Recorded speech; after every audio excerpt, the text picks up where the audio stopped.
Hi, and welcome. So this is our exploration. This is the 7th video in our exploration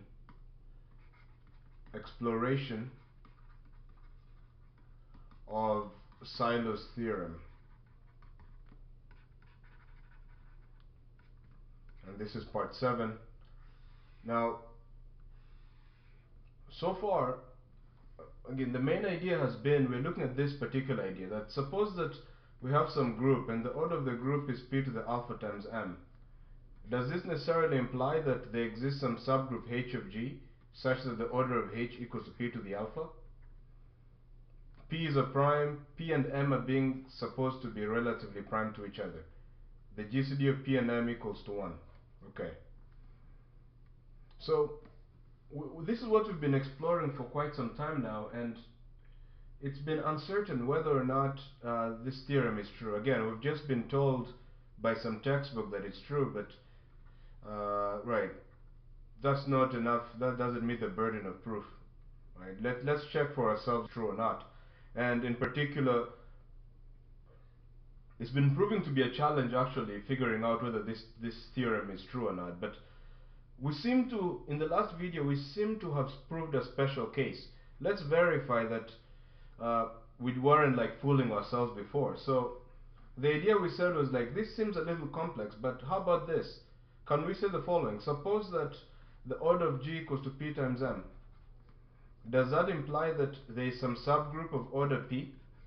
That is, can we prove at least the theorem, can we prove the statement or the claim in the case when alpha equals to 1? Right. So,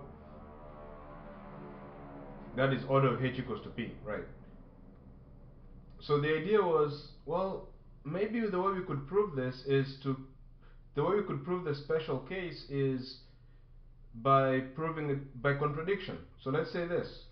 Suppose that it's actually true that the order of g equals to p times m, and at the same time, however, the order of h does not equal to p for any, right? For all, okay, let's write this clearly here. But that for all subgroups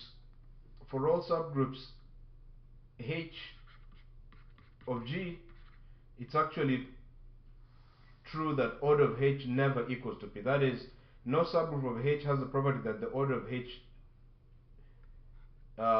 equals to p, right? Order of h never equals to p for any h subgroup of g. Let's suppose these two statements are true. Now, it turns out that, suppose we're able to obtain a contradiction here. Would that imply that, well, if order of g equals to p times m, then there must be some subgroup h such that the order of h equals to p? Right.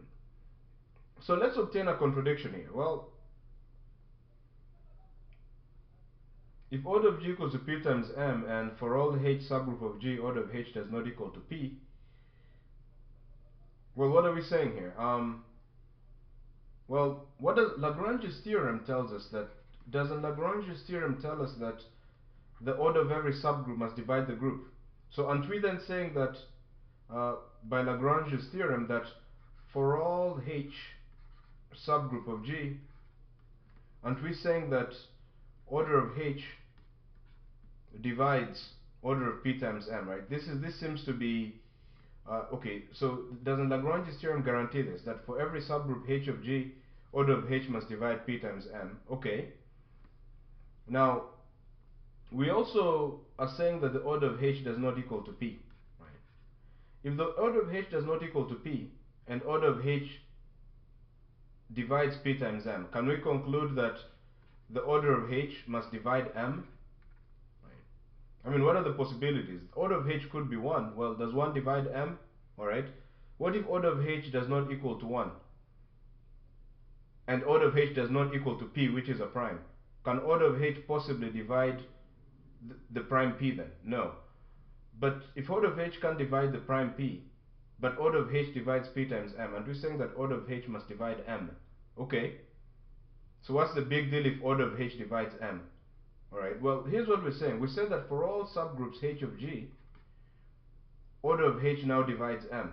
But notice that g is a group and g is a subset of the group of itself. So aren't we saying then that the order of G,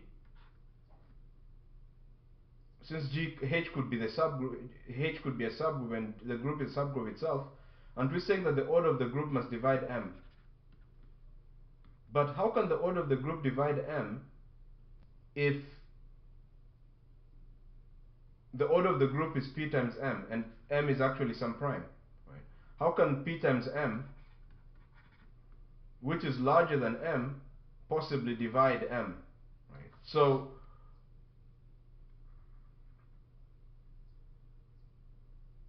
can we say that at least we've proved the special case that indeed if order of G equals to P times M, then that means that there exists some subgroup H of G such that order of H equals to P.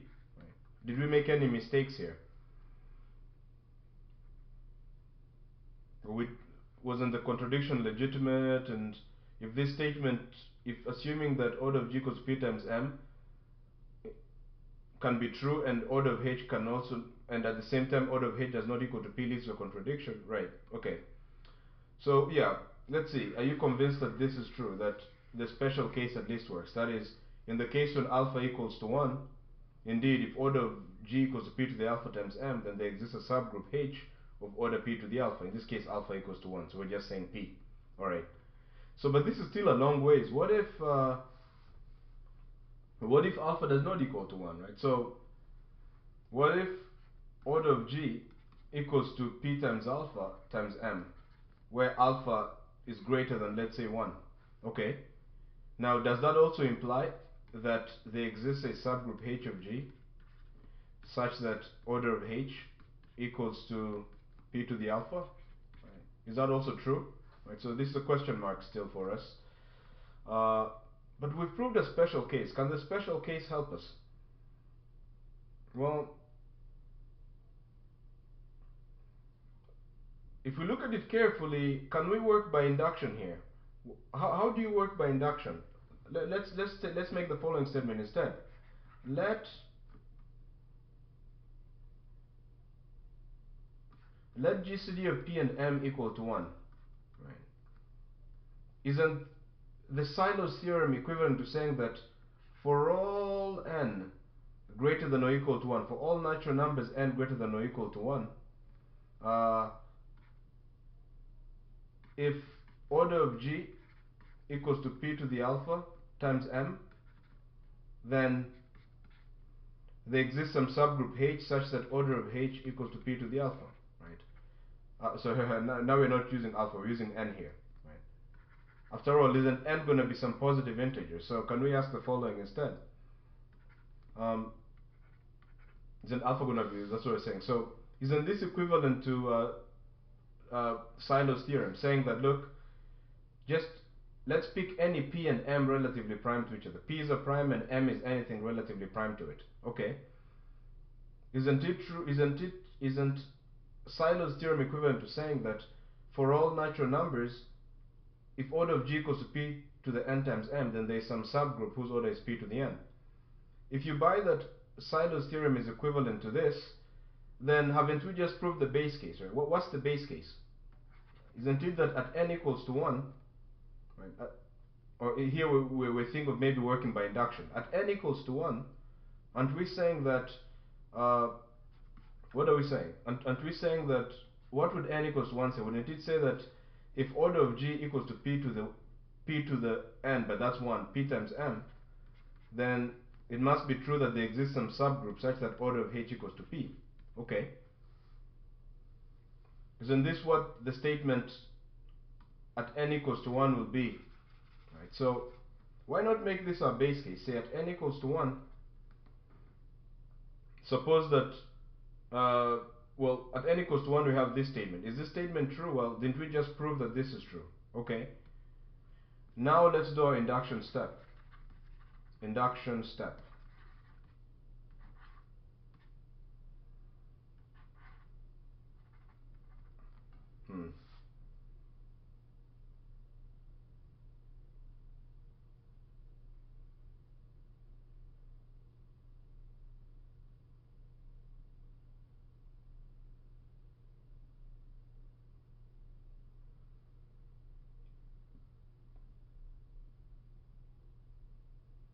Okay, so let's try our induction step here. Well, what is it saying? Suppose that, let's assume that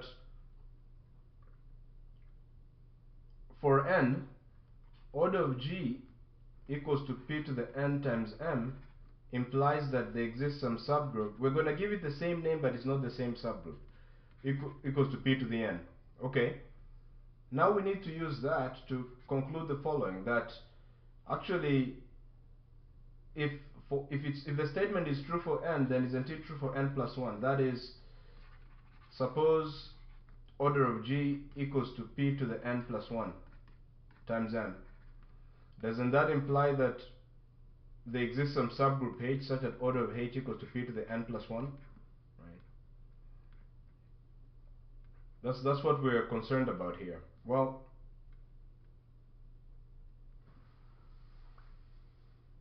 so let's suppose this is true. How can we use the case n to prove the case n plus 1?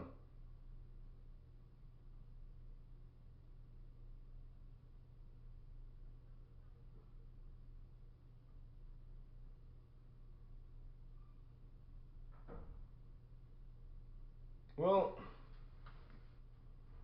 alright, so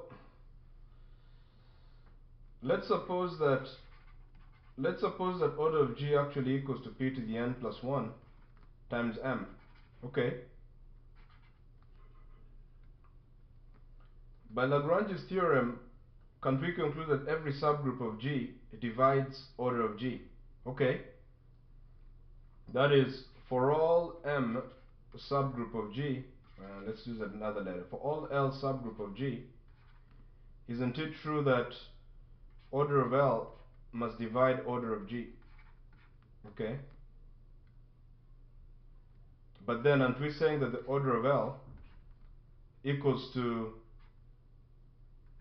p to the alpha times some m? Potential. No, we're not saying that, are we? Yeah. I mean, how can we deduce that?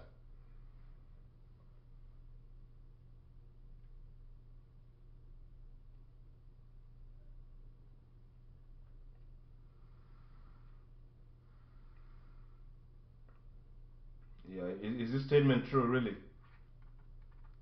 That if order of L divides p to the n plus 1 times m, then order of L has to be of the form p to the alpha times m. We're not sure if that's going to be true.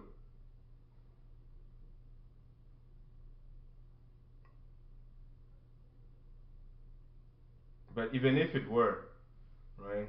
And here we kind of wanted to say that alpha is less than n plus 1.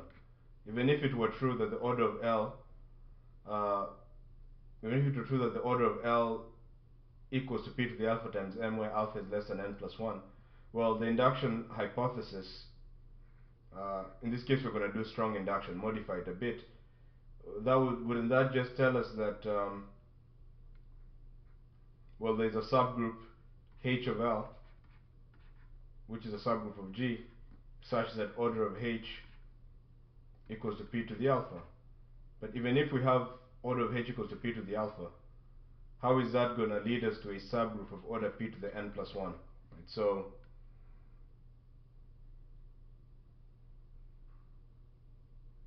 again, this is unclear. This is unclear. So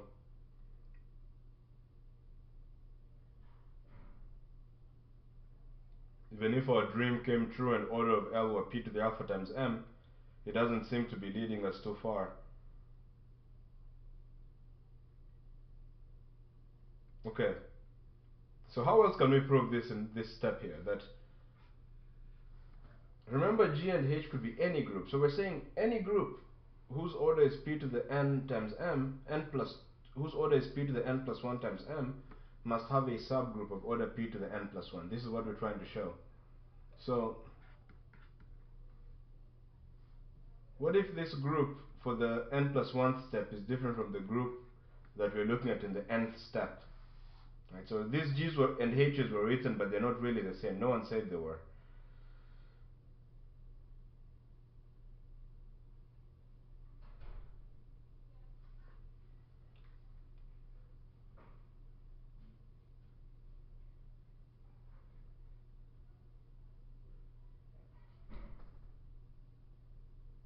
Yeah, okay, okay. Again, it's unclear.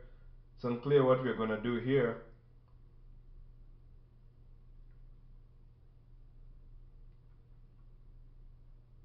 Very unclear. So,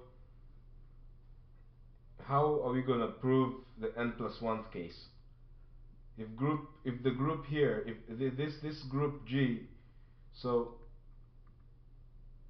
let's see, this group G and H is not necessarily the same as the original group at the nth step. They could be different.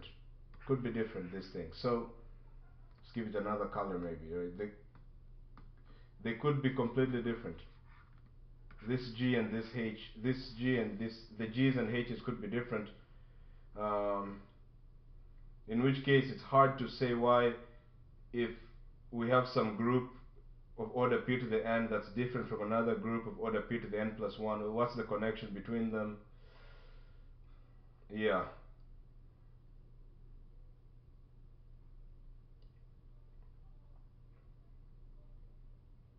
Maybe if we did the contrapositive of this, that is, suppose that n is, suppose we want to show that the nth step implies the n plus 1 step. What if we showed that if the n plus 1 step is not true, the nth step is not true? That is, what would that entail? Could we show the following, that, so let's see, suppose suppose that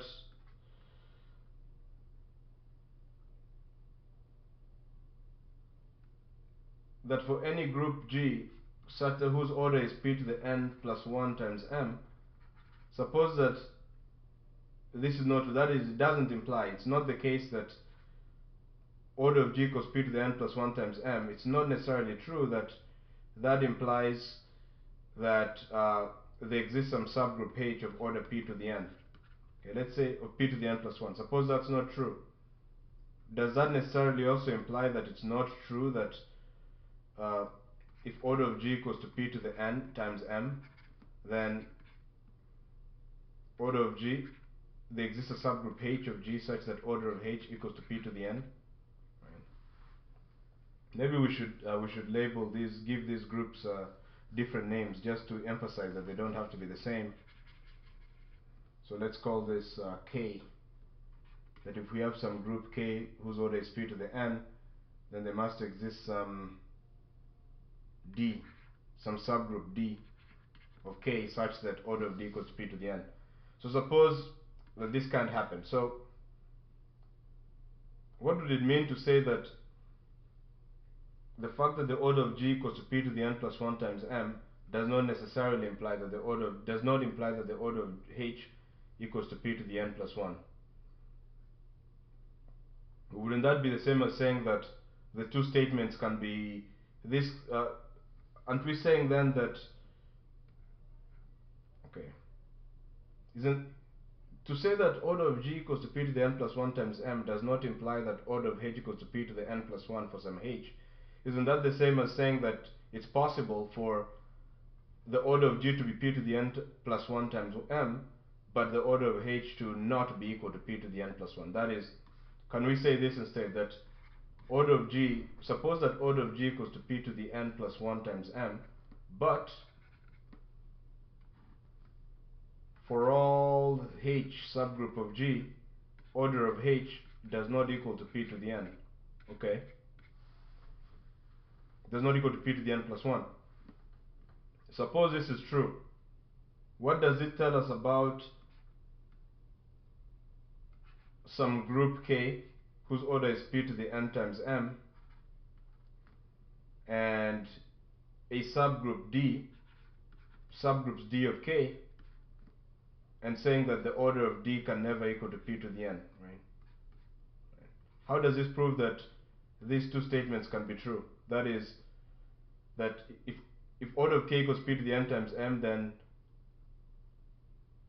and for all D subgroup of k, order of D equals, does not equal to p to the n. That is, how does the first statement, this looks very convoluted, but it takes some time to wrap our head around, but how does the first statement imply the second, if at all? Well, if order of G equals p to the n plus 1 times m, but all subgroups H of G are not such that order of H are such that order of H does not equal to P to the n plus 1.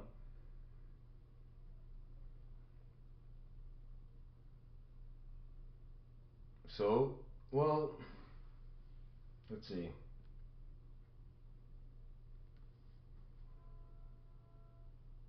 And we're saying then that the order of H has to divide, since order of H must divide the order of the group.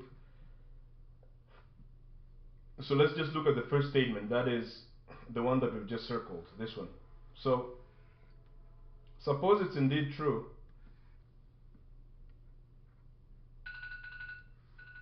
We just run out of time, so why don't we continue our discussion from this particular point and see if we can come up with something.